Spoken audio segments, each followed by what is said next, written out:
அண்மை செய்தி.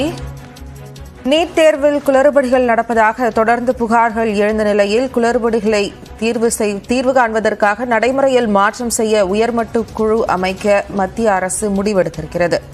இதுகுறித்து கூடுதல் விவரங்களோடு செய்தியாளர் சுசித்ரா நம்மோடு இணைந்திருக்கிறார். சுசித்ரா, மத்திய அரசினுடைய இந்த குழு என்னென்ன பணிகளை முன்னெடுக்கும், அது குறித்த விவரங்கள்?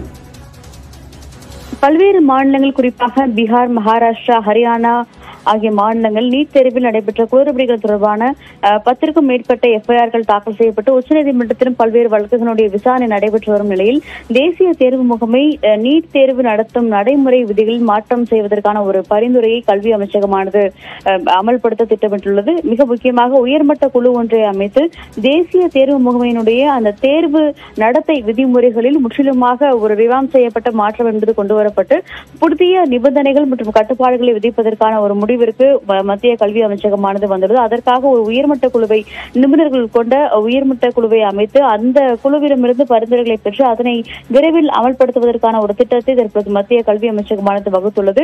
மிக முக்கியமாக தற்பொழுது வெளியாக இருக்கும் அந்த வினாத்தாள் கசிவு மற்றும் அது மட்டுமல்லாமல் தேர்வு மையங்களை தேர்வு செய்வதற்கான பண மோசடி உள்ளிட்ட பல்வேறு புகார்கள் மீதும் அனைத்தையும் கருத்தில் எடுத்துக்கொண்டு இந்த நிகழ்வுகள் மீண்டும் நடைபெறாமல் இருக்கும் வகையில் என்னென்ன மாற்றங்களை செய்ய வேண்டும், நீட் தேர்வு நடைமுறைகளை எவ்வாறு மாற்றம் செய்யப்படும், குறிப்பாக தனியார் பயிற்சி மையங்களுடைய அந்த ஆதிக்கம் என்பது இந்த நீட் தேர்வு விவகாரத்தில் இல்லாமல் செய்வது எப்படி என்பது குறித்த ஒரு பல்வேறு ஆலோசனைகளையும் கல்வி அமைச்சகமானது இந்த உயர்மட்ட குழுவிடமிருந்து பெறுவதற்கான ஒரு ஆலோசனையை தற்பொழுது முன்வைத்திருக்கிறது. இந்த உயர்மட்ட குழு என்பது கல்வியாளர்கள் மட்டுமல்லாமல் அனைத்து தரப்பிலிருந்த ஒரு நிபுணர்கள் அடங்கிய ஒரு குழுவாக அமைக்கப்பட்டு விரைவில், அதாவது அடுத்த கல்வியாண்டில் இந்த நடைமுறைகள் அனைத்தையுமே செயல்படுத்தும் வகையில் இந்த மாற்றங்கள் இந்த திட்டக்குழு அமைக்கப்படுவது ஒரு பக்கம், இன்னொரு பக்கம் உச்சநீதிமன்றம் தொடர்ந்த அறிவுறுத்தல்களை நீட் தேர்வு தொடர்பாக வழங்கிக் கொண்டே இருக்கிறது. தற்போது உச்சநீதிமன்றத்தின் அறிவுரைகள் மத்திய அரசுக்கு என்னவெல்லாம் கொடுக்கப்பட்டிருக்கிறது?